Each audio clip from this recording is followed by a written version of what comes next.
قل یا ایھا الناس انی رسول اللہ علیکم جمیعا، اے نبی آپ لوگوں میں منادی کر دیں، اعلان کر دیں کہ میں تمام لوگوں کے لیے رسول بنا کر بھیجا گیا ہوں۔ کالے اور گورے کی کوئی فرق نہیں ہے، عربی اور عجمی کی کوئی فرق نہیں ہے، اور زمانے کے ساتھ آپ کی رسالت مخصوص نہیں ہے۔ انی رسول اللہ علیکم جمیعا، میں تمام لوگوں کے لیے نبی اور رسول بنا کر کے بھیجا گیا ہوں۔ نحمدہ ونستعینہ ونستغفرہ ونعوذ باللہ من شرور انفسنا ومن سیئات اعمالنا، من يهده الله فلا مضل له ومن يضلل فلا هادي له، وأشهد أن لا إله إلا الله وحده لا شريك له، وأشهد أن محمدا عبده ورسوله، أما بعد فإن خير الحديث كتاب الله وخير الهدي هدي محمد صلى الله عليه وسلم، وشر الأمور محدثاتها وكل محدثة بدعة وكل بدعة ضلالة وكل ضلالة في النار۔ فأعوذ بالله السميع العليم من الشيطان الرجيم، بسم الله الرحمن الرحيم۔ قال الله تعالى في مقام آخر، واعتصموا بحبل الله جميعا ولا تفرقوا واذكروا نعمة الله عليكم إذ كنتم أعداء فألف بين قلوبكم فأصبحتم بنعمته إخوانا وكنتم على شفا حفرة من النار فأنقذكم منها كذلك يبين الله لكم آياته لعلكم تهتدون۔ حاضرین کرام، بزرگوں، نوجوانوں، عزیز بچوں اور پردہ نشین خواتین ملت اسلامیہ، یہ ہم سب کے لیے بڑی ہی مسرت اور خوشی کی بات ہے کہ اللہ کے فضل و کرم سے امسال 18,45,085 افراد نے فریضہ حج کی ادائیگی کا شرف اور سعادت حاصل کیا ہے۔ سعودی حکومت بھی شکریہ، دعا اور مبارکباد کی مستحق ہے کہ اس کے حسن انتظام سے بڑے ہی خیر خوبی کے ساتھ حج کے ارکان اور مناسک ادا ہو گئے۔ کہیں کسی طرح کی کوئی افراتفری، کوئی گڑبڑی اور کسی طرح کا کوئی حادثہ یا واقعہ پیش نہیں آیا، سوائے ایک چھوٹے سے حادثے کے جو کسی بلڈنگ میں شارٹ سرکٹ سے آگ لگ جانے کی وجہ سے چند لوگوں کی جانیں چلی گئیں۔ باقی مناسک حج کی ادائیگی میں کہیں کوئی افراتفری، کوئی معاملہ، کوئی بات نہیں۔ تو اس پر سعودی گورنمنٹ پوری دنیا کے مسلمانوں کی طرف سے مبارکباد، شکریہ، دعا اور تبریک کی مستحق ہے۔ یہ سب کچھ اللہ کے فضل و کرم سے ہوا ہے۔ بھائی اور دوستو، آپ حضرات کو بخوبی علم ہوگا کہ حج کی فرضیت سن 9 ہجری میں ہوئی۔ اس سال رسول اکرم صلی اللہ تعالی علیہ وسلم نے خود حج نہیں کیا، حضرت ابوبکر صدیق رضی اللہ تعالی عنہ کو امیر الحج بنا کر کے بھیج دیا تھا۔ سن 10 ہجری میں رسول اللہ صلی اللہ تعالی علیہ وسلم نے بذات خود حج فرمایا، صحابہ کرام اس میں شریک ہوئے، اور جو اندازہ لگایا گیا ہے کہ اس میں کتنے لوگ شریک ہوئے، تو 1.25 لاکھ تک کا اندازہ لگایا گیا کہ رسول اللہ صلی اللہ تعالیٰ علیہ وسلم کے ساتھ 1,24,25,000 لوگوں نے حج کیا تھا۔ اس موقع پر رسول اکرم صلی اللہ تعالیٰ علیہ وسلم نے میدان عرفات میں خطبہ دیا تھا، جس کو خطبہ حج کہا جاتا ہے۔ چونکہ حج کے اندر اکناف عالم سے لوگ آ کر شریک ہوتے ہیں اور کسی کی کوئی تمیز نہیں ہوتی ہے، کالے گورے، عربی عجمی، امیر غریب کا فرق مٹ جاتا ہے، تو وہاں رسول اللہ صلی اللہ تعالیٰ علیہ وسلم نے خطبہ دیا تھا، اور وہ خطبہ ایک اسلامی عالمی منشور تھا۔ اس سے بہتر آج تک کوئی قانونی منشور، انسانی منشور، عالمی منشور جاری ہی نہیں ہوا ہے۔ تو رسول اللہ صلی اللہ تعالیٰ علیہ وسلم نے خطبہ دیا تھا۔ اسی وقت سے یہ سنت چلی آ رہی ہے، یہ روایت برقرار ہے کہ ہر سال حج کے موقع پر مقام عرفات میں جو امیر الحج ہوتا ہے وہ خطبہ دیا کرتا ہے، اور اس میں اسلام کے پیغام کو بیان کرتا ہے، جاری کرتا ہے، تاکہ لوگ اسے سن کر کے اپنے ساتھ دنیا کے مختلف گوشوں میں، مختلف ملکوں میں اس پیغام کو لے کر کے جائیں۔ ہمارے سوشل میڈیا کو سننے والے، دیکھنے والے باخبر لوگ جانتے ہوں گے کہ اس سال کا خطبہ حج ڈاکٹر یوسف سعید نے دیا، جو سعودیہ عربیہ کے ایک نہایت ہی مستند اور معتبر عالم دین ہیں، اور امیر الحج ان کو بنایا جانا،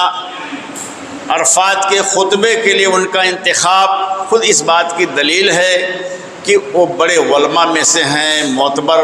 اور صاحب بصیرت لوگوں میں سے ہے، اس لیے ان کو منتخب کیا گیا تھا۔ انہوں نے بڑا ہی بلیغ خطبہ دیا اور اسلام کی تمام بنیادی باتوں کو انہوں نے بیان کیا۔ وہ خطبہ سن کر کے مجھے بہت خوشی ہوئی، مجھے بے حد وہ پسند آیا، اس لیے میں نے سوچا کہ آج کے اس خطبے میں ان کے اس پیغام کو آپ لوگوں کے گوش گزار کر دوں۔ جن لوگوں نے خطبہ سنا بہتر ہے، اور جن لوگوں نے نہیں سنا یا عربی زبان میں ہونے کے ناطے بھرپور اس سے استفادہ نہیں کر سکے، تو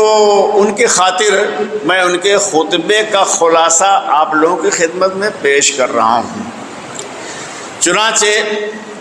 انہوں نے اسلام کی تمام بنیادی باتوں کو بیان کیا، اور پہلے تو انہوں نے اس بات کی اہمیت جتائی کہ اسلام کے اندر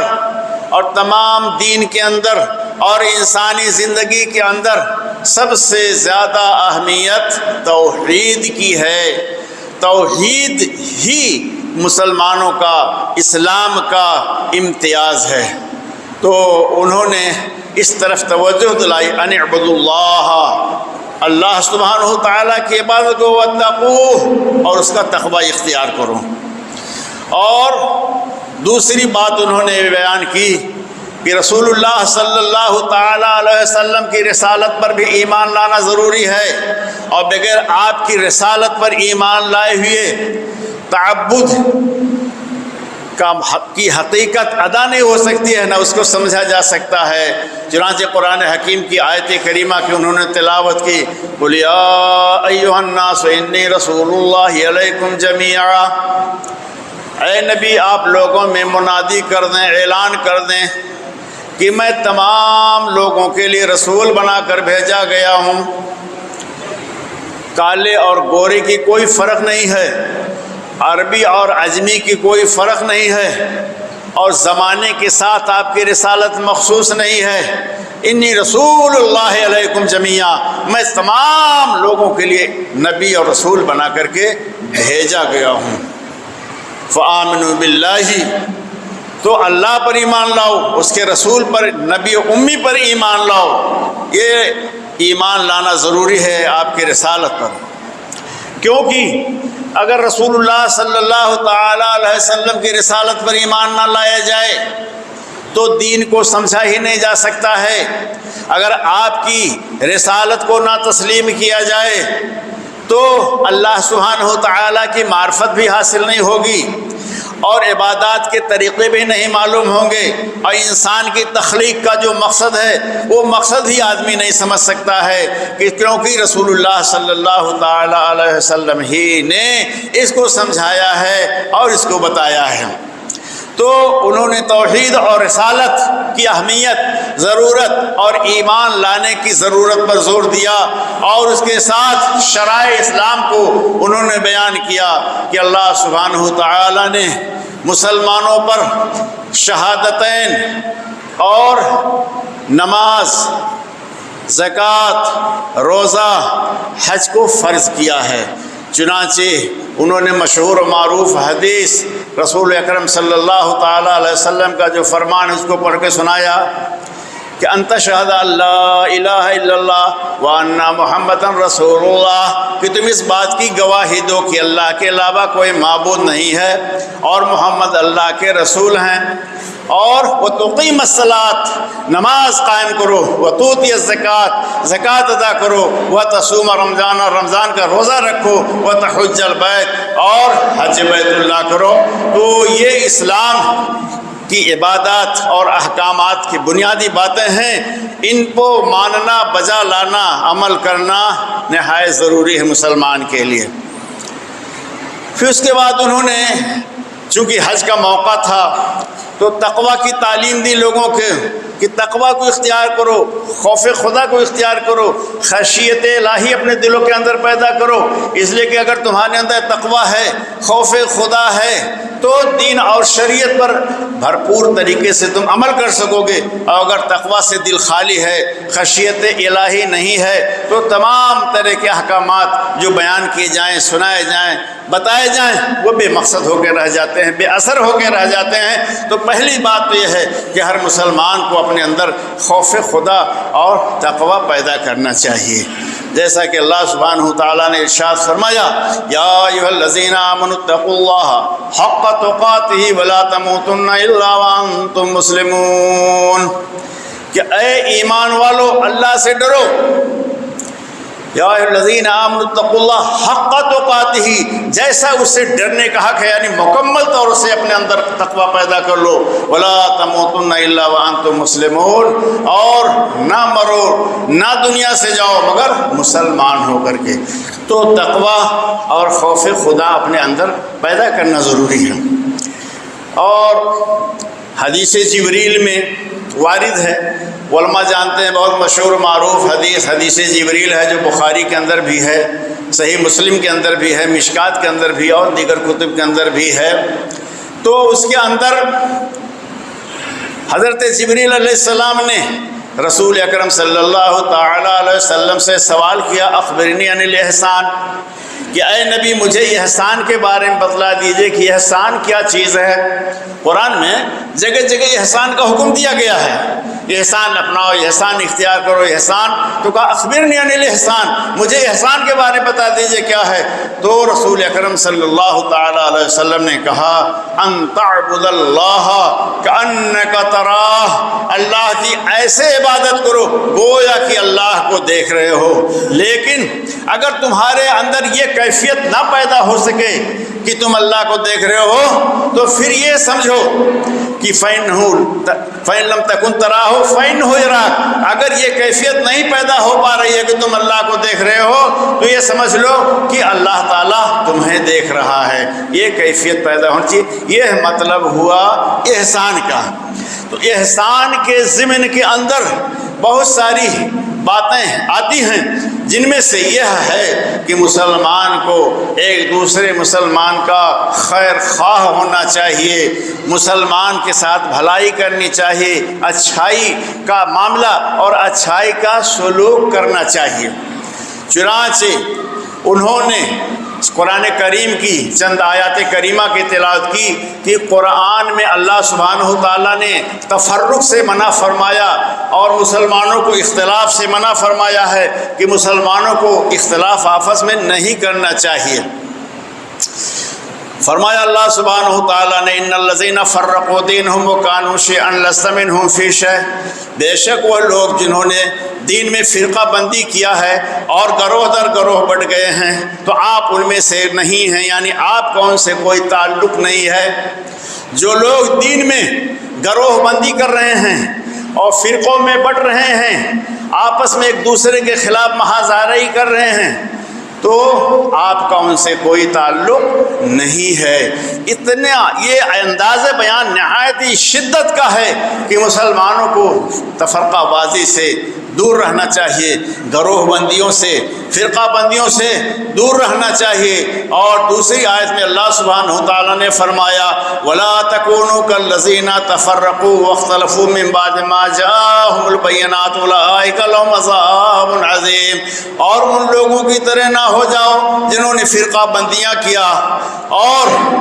دلائل آ جانے کے بعد باہم مختلف ہو گئے تو ان کے لیے دردناک عذاب ہے۔ یعنی یہود و نصارہ کی دلائل ان کے پاس آئے اور آنے کے بعد یہ گروہ در گروہ بٹ گئے۔ تو اے مسلمانوں تم بھی ایسا نہ کرو کہ گروہ در گروہ بٹ جاؤ، ایک گروہ دوسرے گروہ کے خلاف محاذ آرائی کرے اور ایک دوسرے کو نیچا دکھانے کے لیے اس کی ٹانگ کھینچے، اس کی عیب جوئی کرے اور اس کے خلاف سازشیں رچے۔ اس سے قرآن حکیم نے بیان فرمایا۔ اور میرے بھائیوں اور دوستوں، اس پر خاص طور سے دھیان دیجئے کہ جو لوگ ایسا کرتے ہیں اللہ نے فرمایا اولئک لہم عذاب عظیم، ایسے لوگوں کے لیے دردناک عذاب ہے، بہت بڑا عذاب ہے۔ اس لیے کہ اگر آپس میں فرقہ بندی کرو گے تو لڑائی ہوگی، جھگڑے ہوں گے، قتل و خونریزیاں ہوں گی اور عزت آبرو پر حملے ہوں گے، نامعلوم کیا کیا فساد اور بگاڑ مسلمانوں میں اور امت میں پیدا ہوگا۔ تو ظاہر بات ہے کہ جو فتنہ فساد کا بانی ہوگا، فتنہ فساد کی بنیاد رکھے گا، اس کے فتنہ اور فساد کرنے کی وجہ سے اگر لوگوں میں لڑائی اور قتل خونریزی ہو جاتی ہے، پاک اور معصوم جانیں چلی جاتی ہیں، تو بھلا بتائیے کہ اس کو عذاب نہیں ہوگا تو اور کیا ہوگا؟ میرے بھائیوں اور دوستوں، بیت اللہ شریف کی کیا اہمیت ہے، خانہ کعبہ کی کیا اہمیت ہے، یہ سب آپ لوگ جانتے ہیں، لیکن ایک مسلمان کی جان اور اس کا خون کتنی اہمیت رکھتا ہے کہ رسول اللہ صلی اللہ تعالی علیہ وسلم نے ارشاد فرمایا کہ خانہ کعبہ کا ڈھا دیا جانا یہ میرے لیے آسان ہے بجائے اس کے کہ کسی مسلمان کا خون بہایا جائے۔ ایک مسلمان چاہے مزدور ہو،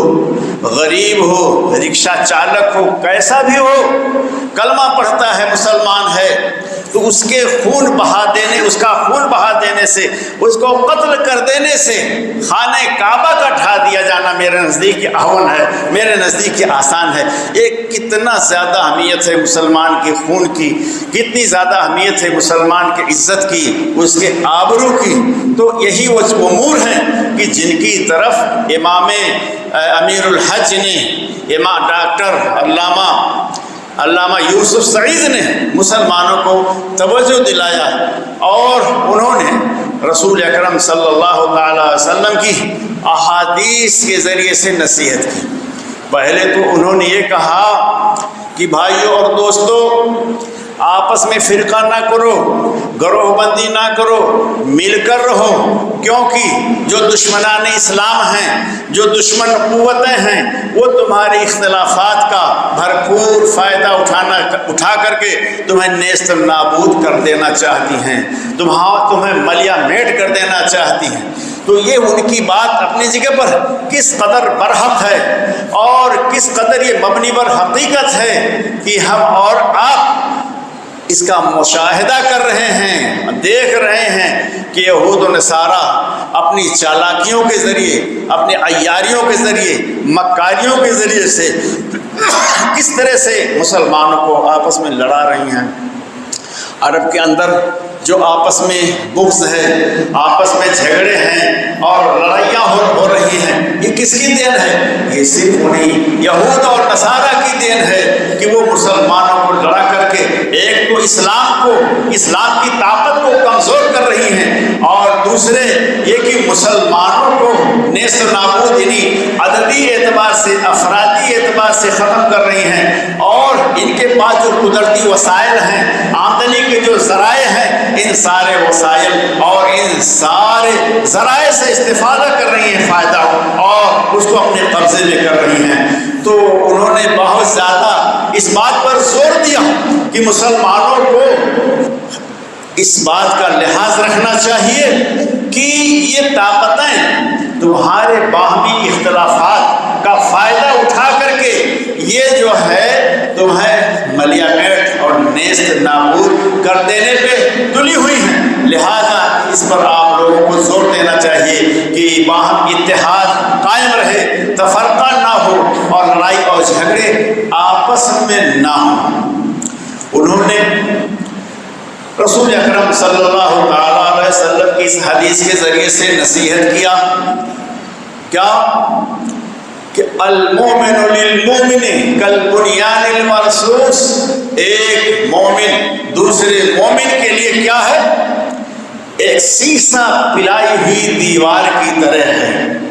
یشد بعضہ بعضا، کہ بعض اینٹ کو تقویت ملتی ہے، ایک چھری کو، ایک گٹی کو دوسرے گٹی سے تقویت ملتی ہے، تو امت مسلمہ کو اسی طرح سے ہونا چاہیے کہ جیسے شیشہ پلائی ہوئی دیوار ہوتی ہے کہ اس کے اوپر گولی اثر نہیں کرتی ہے، بارود اثر نہیں کرتا ہے، بم نہیں اثر کرتا ہے، تو ایسی ہی باہم ان کو ہونا چاہیے کہ جو یہود و نصارہ اور کفار و مشرکین اچکنا چاہتے ہیں اور آپ کے اندر پھوٹ ڈال کر کے فائدہ اٹھانا چاہتے ہیں، اس سے آپ لوگوں کو ہوشیار اور چوکنا رہنا چاہیے۔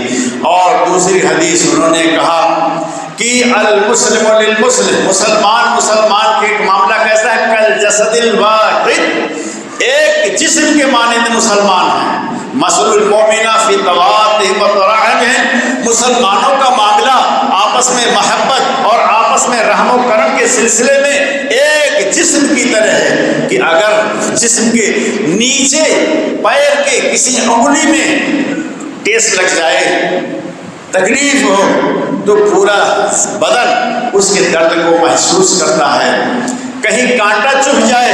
تو پورا جسم اس کے درد کو، اس کے تکلیف کو محسوس کرتا ہے۔ ایسی ہی اگر کہیں کسی بھی مسلمان پر کوئی آفت آئے، کسی مسلمان پر کوئی مصیبت پڑ جائے اور وہ پریشانی میں مبتلا ہو جائے، تو اس کے درد کو، اس کے تکلیف کو سارے لوگوں کو محسوس کرنا چاہیے کہ کیونکہ سارے مسلمان ایک جسم کے مانند ہیں۔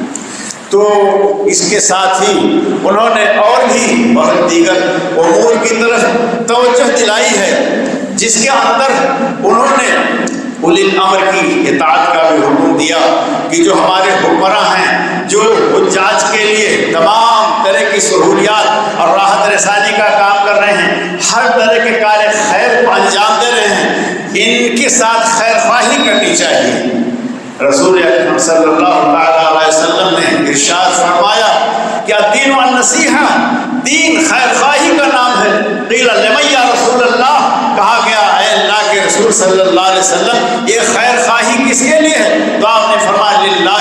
ولرسولہ ولائمتہ ولسائر المسلمین، کہ یہ خیر خواہی اللہ کے لیے ہونی چاہیے، رسول اللہ صلی اللہ علیہ وسلم کے لیے ہونی چاہیے، ائمہ یعنی حکمرانوں کے لیے ہونی چاہیے، اور تمام مسلمانوں کے لیے ہونا چاہیے۔ اب ایک بات یہ ہے کہ مسلمانوں میں یا کسی بھی جماعت میں، قوم میں، گروہ میں تو کہیں نہ کہیں اختلاف ہو ہی جاتا ہے، اختلاف رائے ہو جاتا ہے، تو اس کا حل کیا ہے؟ تو اللہ سبحانہ وتعالیٰ نے فرمایا کہ اللہ واطیعوا الرسول اولی الامر منکم، اطاعت کرو اللہ کی اور اطاعت کرو اس کے رسول کی، اور جو تمہارے حکمراں ہیں، اولو الامر ہیں، باتوں کو مانو تسلیم کرو، اس لیے کہ یہ تمہاری خیر و بھلائی کی بات کہیں گے، خیر و بھلائی کا راستہ دکھائیں گے۔ امت کے خلاف ان کا کوئی فیصلہ نہیں ہوگا، امت کے خلاف، جماعت کے خلاف، مسلمانوں کے خلاف ان کا کوئی فیصلہ نہیں ہوگا۔ لیکن فَإِن تَنَازَعْتُمْ فِي شَيْءٍ فَرُدُّوهُ إِلَى اللَّهِ وَرَسُولِهِ، لیکن اگر تمہارے درمیان کسی معاملے کو لے کر آپس میں اختلاف ہو جاتا ہے تو اس کا حل کیا ہے؟ فَرُدُّوهُ إِلَى اللَّهِ وَرَسُولِهِ، تو اس کو اللہ اور اس کے رسول صلی اللہ تعالیٰ علیہ وسلم کی طرف لوٹا دو۔ دیکھ لو کہ اللہ اور اس کے رسول کا اس سلسلے میں فیصلہ کیا ہے، ان کا حکم کیا ہے، ان کی طرف سے تمہیں ہدایت اور رہنمائی کیا دی جا رہی ہے، اس کو اپنا لو۔ تو نہایت ہی بلیغ خطبہ تھا، لیکن مسلمانوں کا حال کیا ہے کہ ایک کان سے سنتے ہیں، دوسرے کان سے نکال دیتے ہیں۔ ایک شاعر نے کہا، پھر چھیڑا حسن نے اپنا قصہ، پھر چھیڑا حسن نے اپنا قصہ، آج کی رات بھی سو چکے ہم۔ حسن شاعر کا نام ہے، تخلص، وہ اپنا قصہ، اپنی باتیں تو سنا رہا ہے، لیکن ہم کھراٹے میں ہیں اور نیند میں مست ہیں، ہمیں کچھ پرواہ نہیں رہی ہے کہ کیا ہدایت دی جا رہی ہے، کیا رہنمائی کی جا رہی ہے، کیا باتیں بتائی جا رہی ہیں۔ تو پھر چھیڑا حسن نے اپنا قصہ، آج کی رات بھی سو چکے ہم۔ تو اسی طرح سے ہر سال یہ خطبے دیے جاتے ہیں اور پیغام نشر کیا جاتا ہے۔ تو ایک بات رہ گئی کہ انہوں نے رسول اللہ صلی اللہ تعالیٰ علیہ وسلم کے خطبے کا حوالہ بھی دیا کہ جو رسول اللہ صلی اللہ علیہ وسلم نے سن 10 ہجری میں اپنے خطبے میں بیان فرمایا تھا، اور جو اسلامی عالمی منشور ہے وہ کیا ہے کہ تو مسلمانوں کو تقویٰ پیدا کرنا چاہیے دلوں میں، اور آپس کے اختلاف قومی، نسلی، لسانی، علاقائی جھگڑوں کو دور کر کے ایک مسلمان کی حیثیت سے ایک مسلمان کو دیکھنا چاہیے۔ تو رسول اللہ صلی اللہ علیہ وسلم نے ارشاد فرمایا تھا کہ دیکھو، لیس لأحمر علی اسود ولا لابیض علی الابیض، نہ تمہارے کسی عربی کو عجمی پر اور نہ کسی گورے کو کالے پر فضیلت ہے، الا بالتقوی، فضیلت اگر کسی کو ہے کسی وجہ سے تو صرف اور صرف تقوی کی وجہ سے ہے، خوف خدا کی وجہ سے ہے۔ لہٰذا لوگوں اپنے دلوں میں تقوی پیدا کرو، خوف خدا پیدا کرو، اور آپس میں یہ جو تفرقے بازیاں ہیں، جھگڑے ہیں، فقہی جھگڑے ہیں، عقدی یعنی اعتقادی جھگڑے ہیں، تعصب ہے، فرقہ بندیاں ہیں، اس کو دور کر کے کتاب اور سنت کی شاہ راہ پر آ جاؤ، مضبوطی سے اسی کو تھام لو، یہی نجات ہے اور اسی کے اندر خیر ہے، اسی کے اندر بھلائی ہے۔ یہ اس خطبے کے حوالے سے چند باتیں تھیں جو میں نے آپ حضرات کے گوش گزار کیا، اور اس کے اندر نصیحت اور عبرت، بصیرت کا بہت کچھ سامان ہے۔ کاش کہ مسلمان اس کو سمجھیں۔ آپ حضرات جو یہاں موجود ہیں اور میری باتوں کو سماعت فرما رہے ہیں، کاش کہ آپ حضرات بھی اس کو اپنے دلوں میں جگہ دے لیں اور اپنے جھگڑوں کو ختم کر لیں۔ لیکن جو دور دور کے جھگڑے ہیں وہ اپنی جگہ، گھروں کے اندر بھائی بھائی میں جھگڑا ہے، شوہر بیوی میں جھگڑا ہے، بیٹے کا باپ کے ساتھ جھگڑا ہے، بیٹے کا اور باپ کا بیٹے کے ساتھ، یہ سب تنازعات ہیں، فیملی کے جھگڑے ہیں، عائلی جھگڑے ہیں۔ تو عائلی جھگڑوں کو مٹا دو، اور اس کا طریقہ وہی ہے کہ فَإِن تَنَازَعْتُمْ فِي شَيْءٍ فَرُدُّوهُ إِلَى اللَّهِ وَرَسُولِهِ، اگر تمہارے درمیان کسی بات کو لے کر جھگڑا ہو جائے تو اس کو پلٹا دو، لوٹا دو اللہ اس کے رسول کی طرف کہ اللہ اور رسول کا کیا فرمان ہے۔ اس لیے میرے بھائیوں اور دوستوں، ہم چاہیں گے آپ لوگوں سے، سارے مسلمانوں سے، کہ آپس میں اتحاد اور اتفاق پیدا کریں، اپنے دلوں میں تقویٰ اور خوف خدا پیدا کریں،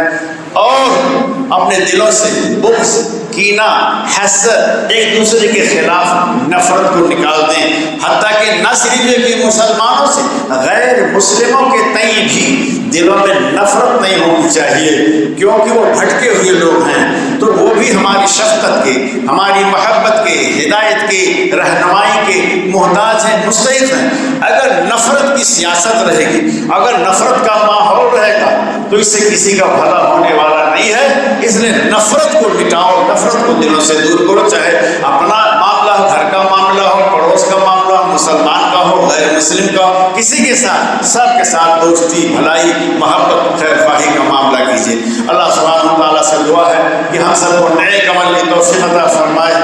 الہ العالمین تو ہمارے دلوں میں اپنا تقوی، خوف اور خشیت پیدا کر دے۔ الہ العالمین تو ہمارے دلوں کو جوڑ دے، ہم سب کو ایک بنا دے، ہم سب کو نیک بنا دے۔ الہ العالمین ہم میں سے جو لوگ پریشان حال ہیں، ان کی پریشانیوں کو دور کر دے۔ الہ العالمین جو بیمار ہیں ان کی بیماریوں کو دور کر دے۔ اور یہیں پر ایک بات یہ بھی یاد آ گئی کہ کل مولانا نثار صاحب کہ چھوٹے لڑکے ڈاکٹر عمران کا ایکسیڈنٹ ہو گیا۔ کل ہی انہوں نے ان کے بھائی ڈاکٹر عمران کے بھائی سلیمان کا میسج میرے پاس واٹس ایپ پر آیا تھا، دعا کرانے کے لیے نہیں کرا سکا تھا۔ آج آپ سارے لوگوں کی کوششگزار کر رہا ہوں کہ ان کا بٹول کے کسی اسپتال میں آپریشن ہوا اور بہت زیادہ چوٹ آئی ہے۔ اسی سے اندازہ لگانے کہ آپریشن کرنا پڑا، پتہ نہیں ہڈی ٹوٹی بچی کیا، اللہ بہتر جانے۔ تو انہوں نے تمام مصلیان کرام سے درخواست کیا ہے کہ آپ لوگ ان کے لیے، ان کے آپریشن کی کامیابی اور صحت کے لیے دعا فرمائیں گے۔ حضرات ایک بات اور یہ کہنی ہے کہ تقریریں ہوتی ہیں، لوگ سنتے ہیں، سن کر چلے جاتے ہیں، لیکن اس کو تھوڑا سا دل میں جگہ دیجیے اور جب تنہائی میں جائیں تو غور کیجیے۔ صرف اس وجہ سے نہ غور کریں کہ خورشید احمد سلفی نے یہ خطاب کیا، یہ باتیں کہی، شبیب احمد صاحب ندوی نے یہ باتیں کہی۔ یہ غور کیجیے اللہ اس کے رسول کا یہ پیغام ہے، یہ فرمان ہے جو آپ تک پہنچایا جا رہا ہے، تو اللہ کے پیغام، رسول کے پیغام ہی پر عمل کرنے میں دنیا اور آخرت کی سعادت ہے۔ بارک اللہ لنا ولکم فی القرآن العظیم ونفعنی وإیاکم بالآیات والذکر الحکیم انہ تعالی جواد کریم ومعکم بر الرؤوف الرحیم۔ مشرب مہر و وفا ہے مسلک اہل حدیث، جادہ صدق و صفا ہے مسلک اہل حدیث۔